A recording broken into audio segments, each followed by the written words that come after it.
afternoon. Thank you for being here today and welcome to Atlanta Technical College in our 2023 Black History program. So one of the things about being here at Atlanta Tech, one of our main missions is around economic mobility. And so as we were thinking about the program for this year, we talk a lot about civil rights and racism, but the impact of racism is really around economics and community. So I'm gonna give you a homework assignment. I want you to go back and look up the Black Wall Street and that massacre.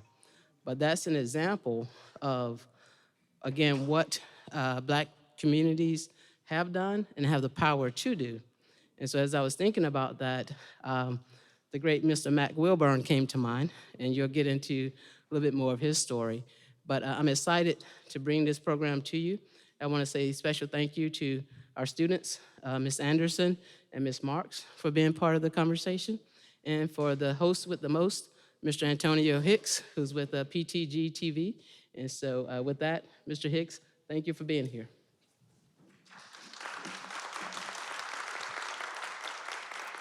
Thank you again, Dr. Seals, for inviting me here today. I really do appreciate you and for having this honor to be up here and speak to the students and to the staff. I want to say, too, that this is an exceptional institution. I want to thank everybody that's in here, including the students, for doing what you do around the community, for taking part in this organization, and for the professors for actually, being a professor and teaching the new minds of tomorrow. As far as myself, like Dr. Seals say, I'm Antonio Hicks. I am the owner and founder of PTG TV, also of my other business, Engineering Tomorrow. My skills by trade, and I'm gonna get to you, Mr. Wilbourn. My skills by trade, I'm a network security engineer. So I'm an engineer by trade. I love security. I love anything with networking and technology. I'm always excited for the new things that's coming out and for the new things that's to come. I got involved with doing community service work while I started my career back in 2000, becoming the vice president of our local North Lake Pioneers at Bell South, where I helped out with the local schools and doing mentoring with our youth and cleaning up around our school areas out in DeKalb County. From there, I worked with United Way. And then fast forward later on in my career, I got involved with politics because growing up here, I'm born and raised here in Georgia. I come from out of Macon. I grew up here in Stone Mountain. But I got involved with politics because I started seeing a lot of things that I struggled with and went through in my own community, how they have not been fixed. And we still had the same elected officials sitting in place. So I got involved with the community to try to help out, do what I can, because the neighborhoods I grew up in were now going downhill. And even myself, I had to leave the area because crime was picking up.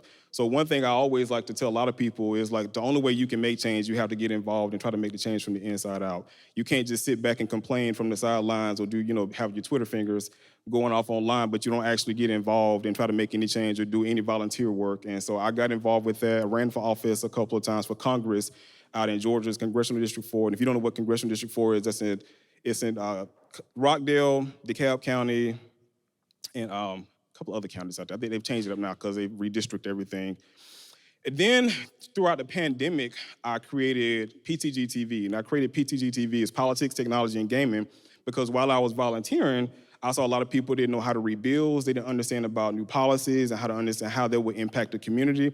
A lot of people don't understand a lot about technology because a lot of us are just users. We don't understand how we can use that technology to advance us and advance our families going forward. And then the gaming part, I'm just a gamer. I'm a gamer, I'm a nerd by trade, but I still think that all of it's kind of intertwined together because even in life, we have games that we have to play. Politics is involved in everything we do. I don't care if it's relationships. I don't care if it's your relationships at church. I don't care if it's your spouses. There's always some political talk in there. So even when I'm talking about politics, I'm not just strictly talking about like political politics, like policies and things that you vote for. I'm talking about things that you just technically have to deal with on a day-to-day basis. And that's why technology is involved with that too. And I created Engineering Tomorrow because in my belief, I want to see tomorrow re-engineered. I'm tired of the constructs that we have today. I want to get past, because we're celebrating Black History Month, I want to get past the diversity. I want to get past the inclusion that we have to where we can advance the human species as a whole, to where we can see what evolution is like and how we can move ahead within our own personal communities and our own personal lives, as opposed to being so divisive and combating one another. So, that's a little bit about my background and who I am. I'm honored to introduce this young man next to me. And I had to call him a young man because I have to respect my elders. Because coming from the South, you have to respect your seniors people because, they hold all the knowledge that you don't see in the libraries, which is why it's important to always stay involved and talk to the seasoned individuals out there because they have things that you won't be able to pick up online. So who this young man next to me is, this Mr. Mack Wilbourn. He has been the owner and president of Mac 2 Inc., a quick service restaurant management company since 1971. His current franchises include Atlanta Bread and Bar, Baja Fresh Mexican, Famiglia Pizza, Phillips Seafood, Popeyes, and We Juice It, which are all located in Hartsfield-Jackson Airport, one of the largest airports in the world. Mr. Wilborn is also the managing partner of MWJ LLC, a vending company in Atlanta, Georgia. He has managed the Coca Cola Vending locations throughout the Atlanta airport since 2004. Mr. Wilborn also started an angel investment firm where he focuses on startup businesses that could potentially compete on the next level with the proper strategy, strategic resources, and guidance. This firm also serves as an outlet for vetting potential businesses deals for his portfolio. Mac Wilborn also recently launched the McKinley Mac Wilborn Jr. Legacy Foundation, which is the mission of the foundation is to transform, inspire, and provide opportunities for the underserved in the following areas of arts and culture, entrepreneurship, and financial literacy. His vision is to revolutionize the outlook and provide life-changing opportunities for the marginalized community. For more than 5 decades, Mr. Wilborn has wielded the mantle of change. The launching of his Legacy Foundation bears the mark of the next steps in his journey of service to the community. To fulfill this vision, it's time to partner with him, roll up our sleeves, and let's get back to work. But also, I got to give you some more flowers. I got to give you some more flowers. Mr. Wilborn also has done like community service work outside of that. So he's had, outside of his philanthropy work, he's worked with longtime politicians. He's hosted 4 Democratic presidents. I don't know if y'all know that. Jimmy Carter, bless Jimmy Carter right now, Bill Clinton, Barack Obama, and Joe Biden. He's also hosted VP Harris and President Biden when he was in the office of VP at his home. In addition, he has hosted key leaders in Atlanta, Georgia, dating back to Mayor Jackson, and Ambassador Andrew Young. So thank you, Mr. Wilborn, for all you do, and thank you for being a guest here today.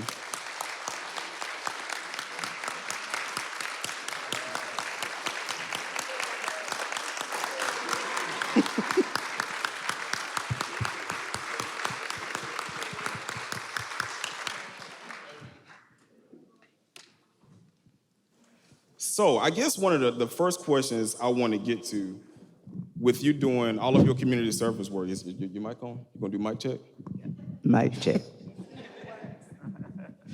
So growing up during the civil rights era, how in your eyes were you able to defy the odds and get into business facing so much adversity? Well, it starts out like this. I'm in Arkansas. I was born in Arkansas. My mother and her siblings, she had 4 other brothers. And my grandmother and my grandfather had separated. And so she moved us to a little town in Louisiana, and she starts farming. And I would be on the back of the sack where they were picking cotton when I was 5 years old. And they still laugh at me because I weaned my own self off the bottle. I took my bottle and threw it across the street. And they said, if you don't go get it, we're not gonna go get it. And they didn't, and I didn't. That's how I got off the bottle, okay? And then my mother gets married, she moves out. I stay with my grandmother. And then we moved back to Arkansas from Louisiana, and I'm living with my grandmother. So by the time I became the 10th grade, my mother every summer would go to Arizona to visit her siblings, her father and other siblings that had moved to Tucson, Arizona. And so after that, I asked my mother and my grandmother if I could go and stay with them in Arizona, because I wanted to go to the University of Arizona. And I had figured out in the 9th grade that I needed to be there by the 11th grade to not pay out-of-state tuition. So they said, okay. So I went to live with an uncle and aunt that didn't have any kids. That was kind of my rule. And she was a maid. He was training in an upholstery shop. They worked for a couple. So they go to work every morning. He dropped me off at school at Tucson High. So I go from a class of 21 to a class of 360 kids in Tucson, Arizona. And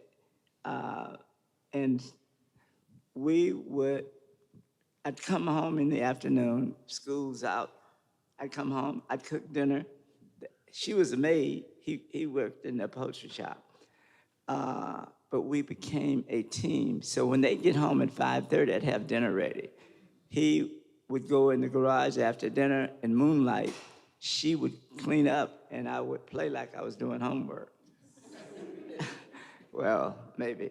Anyway, and then from there, we just grew as a family. And then after graduating from Tucson High, it was 360 kids in my class. And at the end of 2 years, everybody still knows me. And my name right now in picture is on the wall. And I graduated at the bottom of the class, no lie, bottom.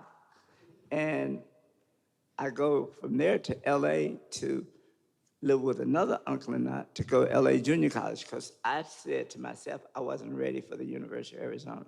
So I go to the LA Junior College on Melrose in LA. Live with another uncle and aunt. They didn't have any kids. Anyway, then I didn't do well in that. So then I go back to Arizona and I check into the University of Arizona. Show you how big my head is. And I go for a year and a half, and the dean calls me in and says, it's March, so if you don't get your grades up by May, I'm not gonna let you come back in September. I said, Dean, no offense, Dean, I'm leaving today. I left that day, went back, packed my bags, went back to LA. A friend of mine had a Jack in the Box in Watts. He gave me a job sweeping the parking lot, working the grill. I fell in love with it. So if you could do $99 drive-through and the window and get a girl's phone number, your name went on the wall. So I passed all them tests. And from there, I looked around and said, okay, I am in love with fast food. McDonald's was number one, and I wanted to be with the number one company. I always liked being with the best. So I looked around, and at that moment, there were no black operators. There was no blacks in McDonald's. But what happened is, after the late, great Martin Luther King was assassinated, there was a Reverend Rabbit in Cleveland, Ohio, that started burning McDonald's down in the black community and told Ray Kroc, said, if you don't let us in, we're gonna burn them all down. Ray said, okay, hold up, I get it. And that's how we were able to get in as Afro-Americans into McDonald's. And then as black operators came in across the country, we started our own organization because we were working to get people, like there was no black advertising at that time. We were able to get a guy by the name of Tom Burrell in Chicago into marketing, and then he ended up with the Coca Cola contract. And we did things like Ebony, Jet, Black Enterprise. They didn't do magazines. They didn't believe, McDonald's at that time didn't believe in magazines. We took the marketing people around to the beauty shops and the barber shops and showed them how people sit there. And we said, those are eyeballs. And that's how we were able to get them to let us advertise in that. So working at Jack in the Box, so what made you want to get into business though? Like, was there something always a passion of yours, or you just saw an opportunity? I wanted to be my own boss. So you didn't want to work for nobody else? Well, and I wanted to grow. I wanted to be in business. and that was easy. But at the same time, when I left Jack in the Box, the other thing is credit. I figured out I worked 2 jobs. I saved one check, and as it would rise in volume of dollars, I'd turn around and borrow against that. So that's how I built my credit. So when I got ready to go into business, I needed a partner. I found a college mate who had, and then Ray Kroc had one other rule. You had to be married in order to be a franchisee, even though he ended up taking one of the operator's wives, but that's another story. uh, uh, so in building my credit, I was able to borrow my max, and that's what I used to go in business. It was building that credit. And then my partner was a pro football player that I went and found. I mean, we both left college, so he had went pro. So and he was married, so he killed those two status, and he had a little money, you know. So you have to put all those things together as you're moving to make your move. So we're talking about Black Wall Street and it being Black History Month. Did you face any adversity being one of the first Black-owned McDonald's from other communities? No. Because what we did is, after that, they needed Black operators because Ray Kroc, he got the message. And so we had a choice of Atlanta, Philadelphia, and Boston. And when I didn't like cold weather, he didn't, and we were both from the South, I knowed how to say yowsome and nosum and all that, so I felt very comfortable coming back to the South. So we opened the first store up on Gordon Street. It was Gordon Street in Ralph David Avenue, now 1166 West End. And Maynard Jackson was vice mayor. He came and cut the ribbon. Then that's how I ended up getting to know him. And we then hired his law firm because corporate had sent us to Buckhead. But we ended up at the Equitable Building with the Jackson law firm. And from there, we became involved in the community, period. Because we go into the schools, all of that. So how important is it to get involved in the community, especially when you have a business operating in the community that you're trying to serve? Well, I mean, that's so simple. If you need a business license, you need water, you need trash picked up, but you probably have a private company picking up your trash. But it's those things that are going on. But we did other things. We went in the community. We used to take a cash draw to students in class. This is for computers. Teaching them how, if I gave you $1 and the order was 47 cents, for you to be able to give me 2 quarters and 3 pennies back. That's how deep we went into the community, into the school, to teach kids how to count money. I know y'all can't believe that, but that was a part of how deep we went into the community. So from McDonald's, what was your next venture? Well, I grew. Oh, the other side is, you have to understand this too. You say McDonald's, whole bit, but I'm one of the most blessed people you'll ever meet. 15 guns right here. Stewart Avenue, Venetian Drive, Gordon Street, Canada Road. I was personally robbed. One at Venetian was 9 in the morning, was a machine gun. He pulled out under his trench coat. So that's what you have to go. So when I got my little ass in the airport, I was like, bye streets. I am not going back, you know. Yeah, and, I mean, I was gone. I mean, it's really sad. And from there, I've just been involved, to go deep in politics. Maynard asked me to help with a project. We had 21 counties that had 60% Afro-Americans and no representation. Out of 140 counties, 60 of them was 60% us, and we had no representation. Wasn't a city councilman. So what back to your thing is, if you sleep, you lose out all the way around. And so that's what I learned, because, yeah. Yeah, I'm not gonna get on my high horse about politics. But it is good to get involved because, like I was saying, is if you're volunteering, you know what's going on around your area, and you know how to find other employees too. Right. The other thing is, my first morning here, when I went by Pascal's, they were booked. So I ended up at I-75 in Howell Mill. There was a Hotel 6.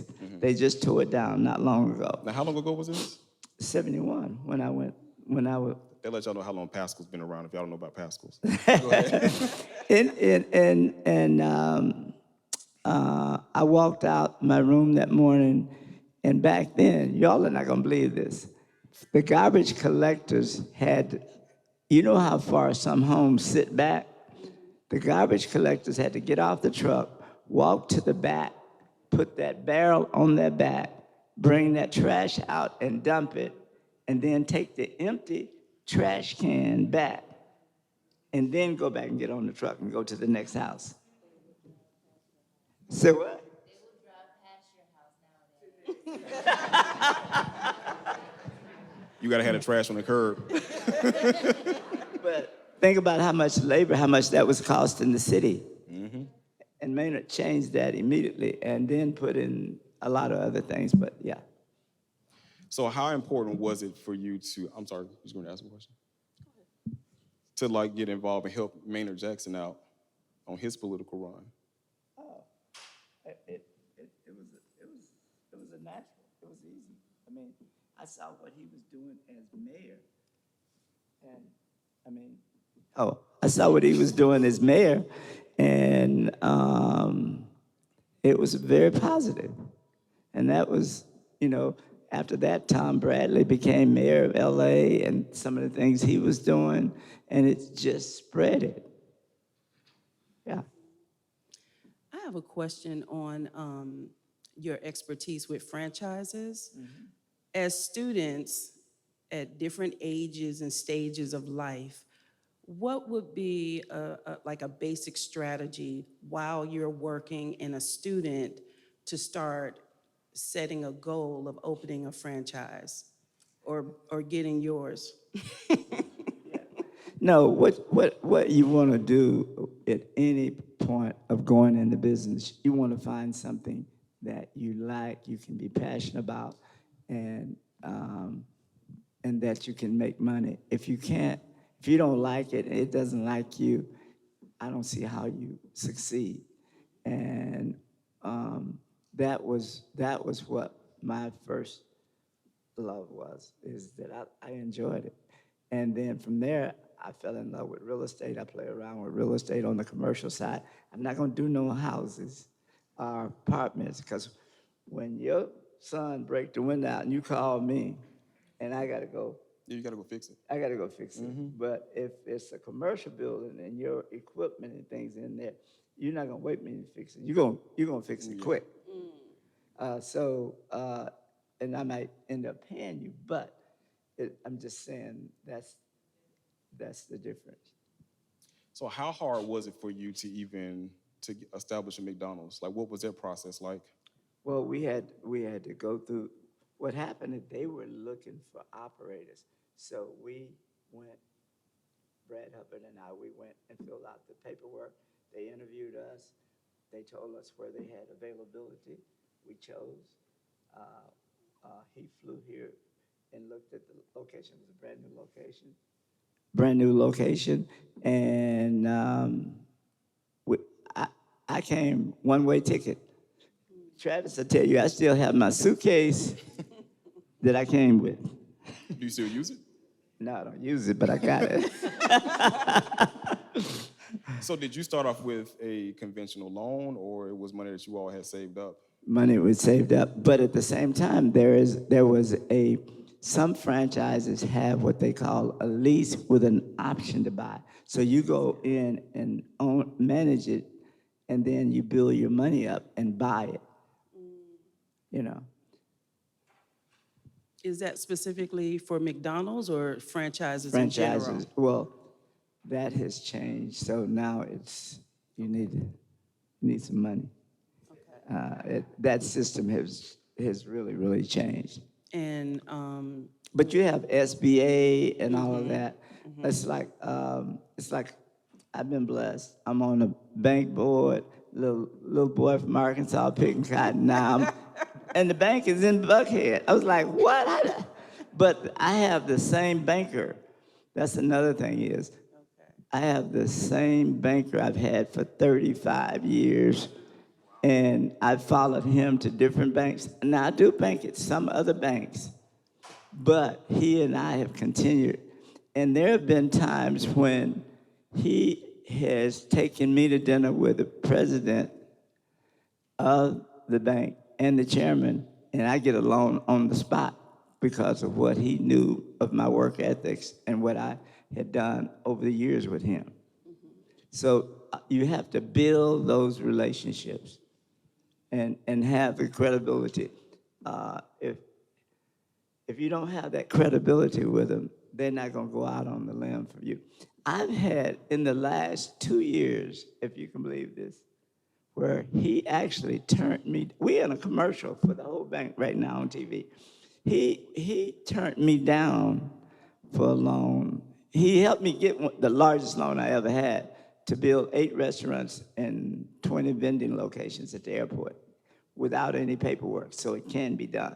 But 2 years ago, I went and I said, I want to buy these buildings downtown. He said, no. The chairman and the president and him and I were having dinner a few nights later. They said, figure it out, and he did. So it can happen. So can you speak on your mindset as you transition into building those business? Okay, I don't understand. Okay. So the mindset that you had to have to build those business, just given your background of leaving school, working in Jack-in-the-Box, the transition that you had to have into opening up your own. It was just dedication, baby. It was night and day working. And I enjoyed what I mean, you know, I can work I go on the roof, I can do it. I can go from A to Z right now. I don't do it anymore like that. But no, because we were up to, before COVID, we were up to 400 and some employees with 8 restaurants and all the vending in the airport and all that. We have our own commissary and warehouse in Hapeville with a maintenance department.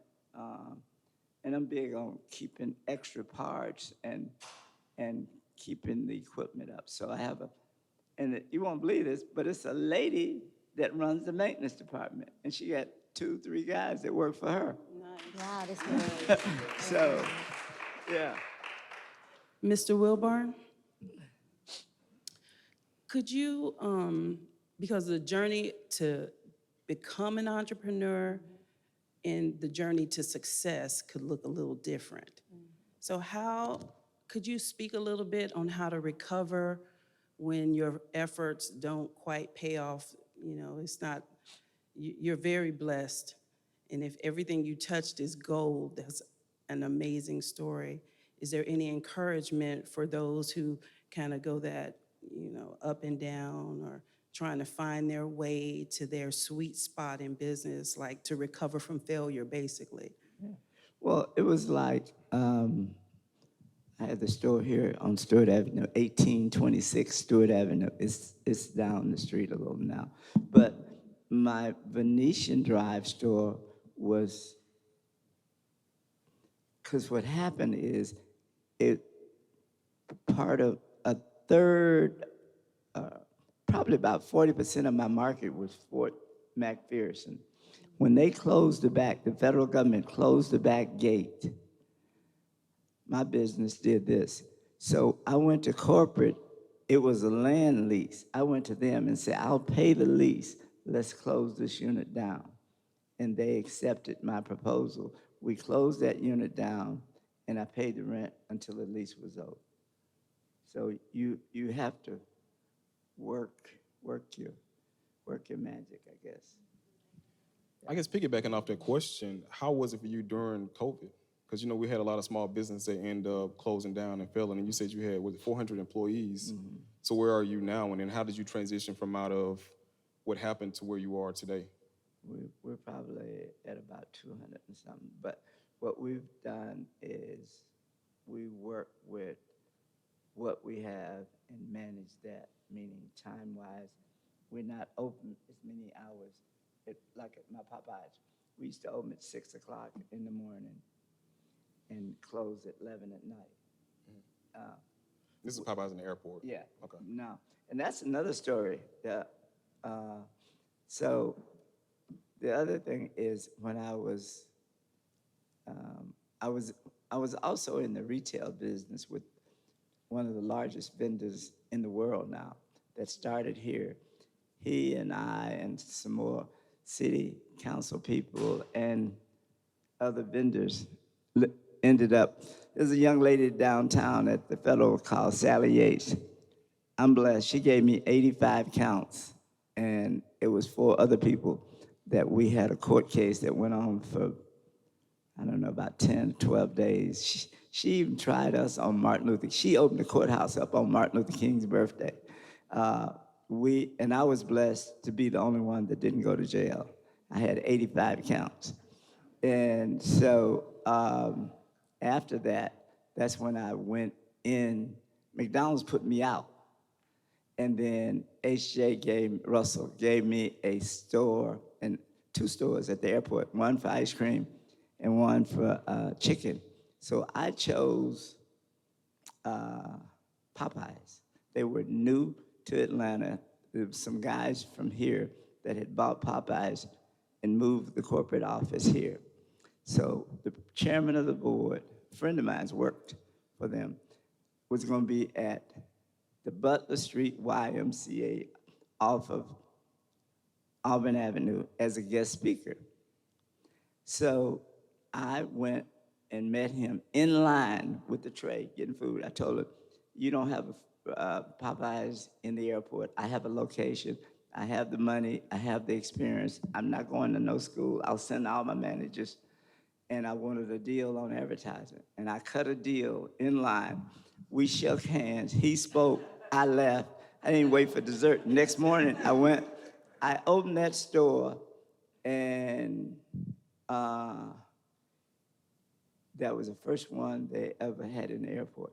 And I'd been trained with McDonald's for breakfast.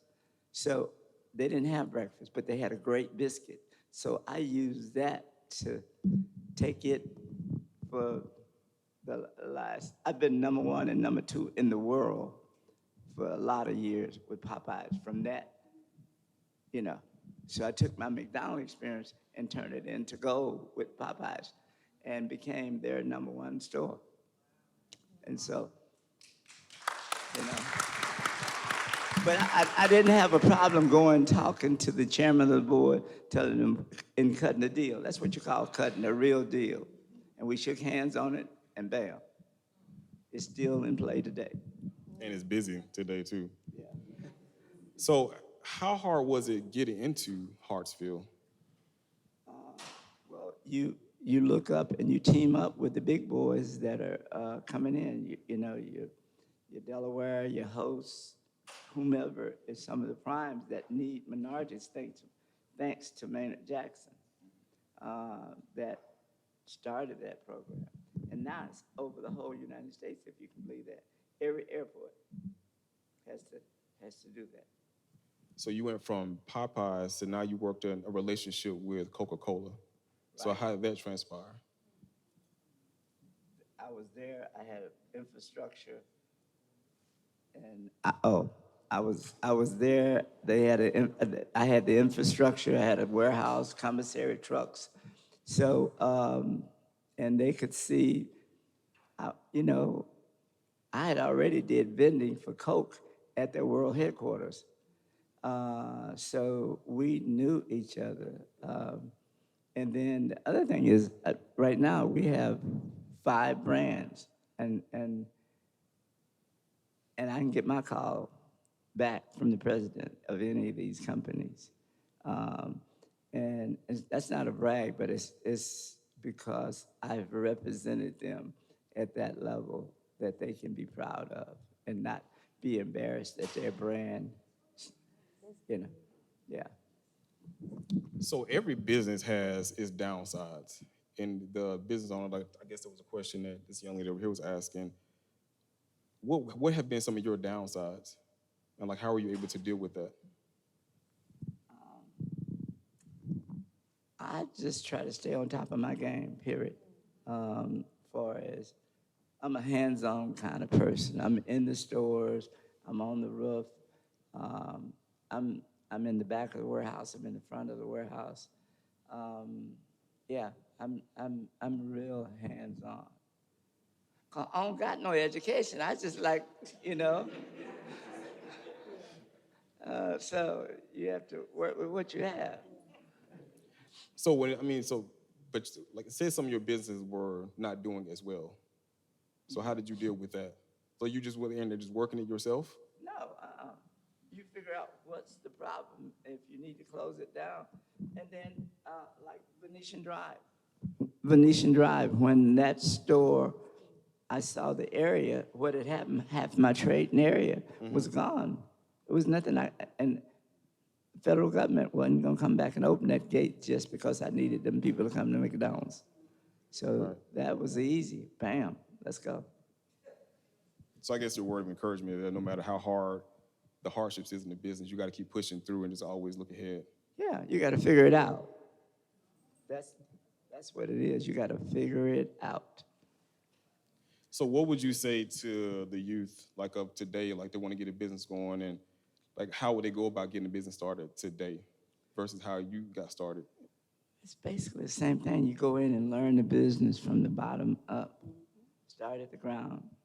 Start in the parking lot and work your way all the way to the front door. And then at the same time, you start learning about the SBA loans, learning about how banks, what they're looking for, what they need for you to be able to get a loan. And start sucking up to some banker. Can we threaten them like y'all threaten McDonald's? No, but they have to understand your character and all that, and I think, and that will help you along the way, because if they believe in your character, then you can move on. So you got to be present in the room. Yeah. So I guess that's something that we all can learn, is that you can't be too shy around other people, especially when you're trying to build something and build a brand for yourself. You got to be, Offer to take them for a cup of coffee, you know? You said take them for a cup of coffee? Yeah, offer to take them for a cup of coffee. Let them know you're real, and that way you get to talk and get them off site from, and maybe they get a little more comfortable. They get to know you, So where were some of the places you started at to meet some of these individuals? Well, I mean, Are you in this question? no, I'm sorry. What happened is when I came to Atlanta, I just started meeting people. I don't have a problem meeting people. I can tell you, I can call another guy named Charles Kelly, a local guy. He was at CNS Bank at the corner of Gordon and right at West End Mall. And I went in and I was doing a side deal, a real estate deal, and I needed, I think it was $75,000, and he loaned it to me within 24 hours.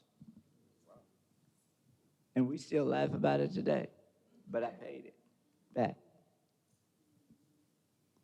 I'd like to ask, with the nature of running successful businesses, the heart of the business seems to be the the employees, the people who are actually doing the work and representing you as you've represented some of these other big players. After COVID, there's so many complaints about people not, having good work ethics anymore. The climate is very wage demanding on businesses. Everything has kind of gone upside down. What would you encourage for those of us who are workers? We're working. We want to possibly have a business or have the vision to be more creative.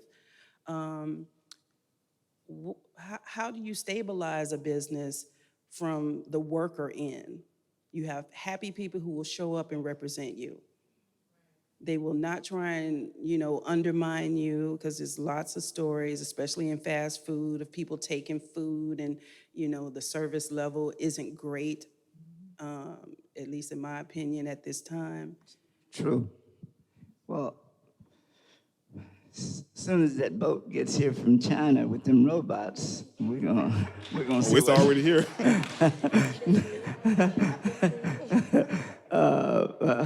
I'm joking, but it's serious too. I don't know. It is mind-boggling, and I don't know where we're headed, because as this stays and is still going that way, I don't know where our communities are going to go. What would you say about the from the leadership standpoint? So like the store managers and the assistant store managers that are running the business, and they're having a hard time trying to maintain the workers' zeal to continue working when now, because of the pandemic, it's so easy to quit a job and pick up another one. So what would you say to that leadership team in order to keep them encouraged to encourage their employees? Well, that is exactly what we're dealing with. We're of trying to keep them encouraged and not so stressed out. Because, see, in the airport, it's a different game. You 5 minutes late opening, you supposed to get a fine for $500 or $1,000, all of that. And then they're on us in a different way. And if I was on Stewart Avenue here, if I was 5 minutes late opening, other than cameras now, they wouldn't really know. So I don't know where our world is headed, to be honest. How do you feel about the transition of some of these fast food restaurants adopting in robots? I don't think they have a choice. I mean, especially like with the pizza places that I've seen is doing it very well, where you can make your order, the robot will make that pizza, put it in a box and slide it out through the door. Yeah, that's already here. Yeah. And McDonald's is doing a thing where they have robots that can flip the hamburgers. Yeah, that's here. Yeah, they've already adopted some of that stuff right now. So how do you think that would impact our youth with them learning how to work? So I know at 15, 16 years old, those are the type of jobs that the younger kids go for a job for. So because they don't require much experience. So how do you think that will impact the younger generation when they're getting their foot into the workforce and learning how to work? They're going to have to stop playing games and go to work. I'm sorry. No, you're right. Yeah, all the games and all of that. And I'm going to go offline here, but I mean, it's like I have two sons. They basically don't want to have anything to do with the business. I'm like, okay, bump you. And it's sad, but, so, I don't know. You all are in charge. I'm going to the beach. So what he's saying is the doors are open for applications if y'all want him to be y'all stepfather. you encourage the youth of today? I mean, especially with, like I said, I'm in technology. So I do encourage technology, but from a standpoint, I don't like when technology starts taking out like different jobs, because now we facing Chat GPT now is taking out certain people's jobs, and we have AI. What is AI? AI is taking out like architects and graphic design. My son's a graphic designer, taking out work like that. So the youth, when they're trying to transition into workforce to try to get some form of experience, but there is no workforce because now robots are taking over, what would you say to them? I don't know. I really don't. That's otherwise of going in and volunteering or going in and still trying to learn. There's still the need out there. There's still a need all the way around for all of this. So they just have to figure out a place and get inside the door and start learning. Because, Absolutely. Even down to, you look at automotives now, I mean, they are all being, what are they doing in Michigan? And then the new plants and things that they are building, it's all automation. Yeah. Now, sometimes you say that some people have to work for free to like build up their experience. Yeah, yeah, yeah. Yeah. In turn. Yeah, I mean, I would encourage it. Like some of you all getting started off, sometimes you do have to start from the, I mean, I myself had to do it. You have to start off from the bottom and volunteer some of your services out, because that's how you'll start to figure out how you get good at your niche and what you can get proficient in and what you might need to get some more experience in. So, I mean, you're not going to, because I know we all live in a social media age where we see everybody popping off, that, everybody's on planes. You see the highlight of everything, but you don't see the struggles and stuff they had to go through before they got to that point. And that's the thing that I know I talk about, especially on my show, when I have people come, I like to hear people's story, because I want to hear, which is why I asked you that, the struggles you had to go through before you got up to that point, because we don't see that. Because if you understand that, then you're going to have hard times in business. You're going to have hard times when trying to learn stuff, especially in education, but you got to keep pushing through and understand that even over a hill, you're going to eventually make it to the top of the mountain. Now, I'm going to tell you something shocking. Atlanta, Hartsfield-Jackson Airport.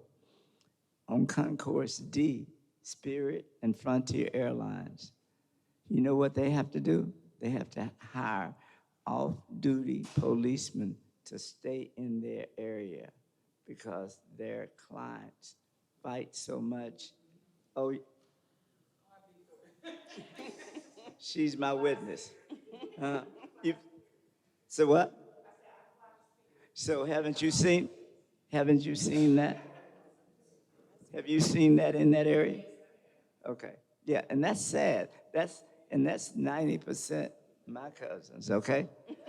And I mean, to just disrespect everything, I don't know. So as we wrap up, what would you say to the youth and old, like a word of encouragement, getting into business and overcoming the challenges of life? Well, you need to figure out what you like and what you enjoy and what you works with your personality and your capabilities. I mean, I figured out I could flip hamburgers, I could fry chicken, and when I first went into business, on the weekends or in the evenings, I did my own book work. Before I had a CPA, I had somebody in an office. When I just had one store, I didn't need nobody to pay the bills. I got one light bill, one gas bill, the rent, and then I turn it into my CPA. And that's another thing, is getting good legal, and accounting. Make sure your bills are paid, because when it all boils down and you go back to the bank and they were like, well, you didn't or you haven't, they can't say that if you hands-on. Well, I want to thank ATC again and Dr. Seals for hosting this event, and Mr. Wilborn for all the work that you've done and the community engagement that you participated in and actually being here today. So thank you again for coming out and all your work that you've done.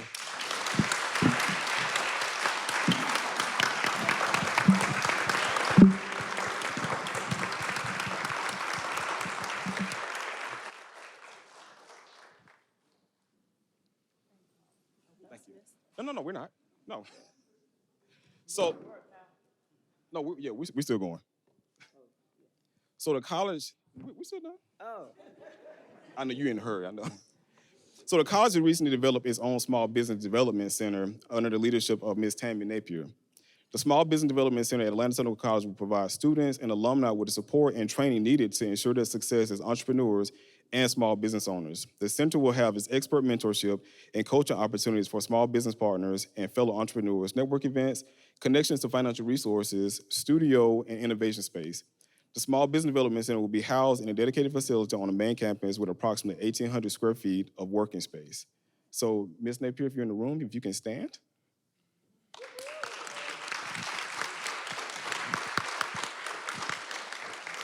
So if you all have any questions about that, feel free to approach Ms. Napier. I like your glasses too.